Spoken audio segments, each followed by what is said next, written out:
మంచి పర్వదినం. మంగళవారం అమ్మవారికి ఇష్టమైన రోజు. ఈ పవిత్రమైన రోజు, పవిత్రమైన మాసం కూడా సార్, పవిత్ర మాసం అన్నీ కలిసి 2 రోజుల క్రితం చిరమన గ్రామంలో ప్రతిష్ఠించిన అమ్మవారి శిలారూపాన్ని చూసి అమ్మవారి ఆశీస్సులు తీసుకొని అమరావతికి వెళ్ళాలనే ఉద్దేశంతో ఈరోజు ఉదయం నరసింహారెడ్డికి, మన రవీంద్రన్కి, మిగిలిన పెద్దలందరికీ కూడా తెలియజేసి ఇక్కడికి రావడం జరిగింది. మొన్న ప్రతిష్ఠ రోజు రావాల్సిన సమయం, కానీ ఆ రోజు కొంచెం ఇబ్బందికరమైన పరిస్థితులు ఉండడంతో రాలేకపోయాను.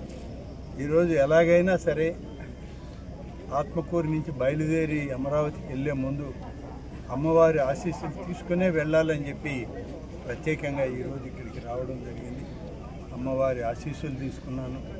ఇక్కడ ఉన్నటువంటి పెద్దలందరి యొక్క సూచనలు, సలహాల మేరకు ఈ గ్రామాభివృద్ధిలో ఈ రాష్ట్ర ప్రభుత్వం, ముఖ్యమంత్రి చంద్రబాబు నాయుడు గారి నాయకత్వంలో, మన పార్లమెంటు సభ్యులు ప్రభాకర్ రెడ్డి గారి నాయకత్వంలో మరింత అభివృద్ధి చెందుతుందని, నేటి తరానికి ఒక మంచి భవిష్యత్తును చూపించేటువంటి జాబ్ మేళాని ఇటీవలే ఆత్మకూరులో పెట్టడం జరిగింది. మరిన్ని ఇటువంటి కార్యక్రమాలను ఏర్పాటు చేసి ఈ నియోజకవర్గ అభివృద్ధిలో ఎప్పుడూ తోడుగా ఉండి అమ్మవారిని ఆశీర్వదించమని కోరుతూ సెలవు తీసుకుంటాను.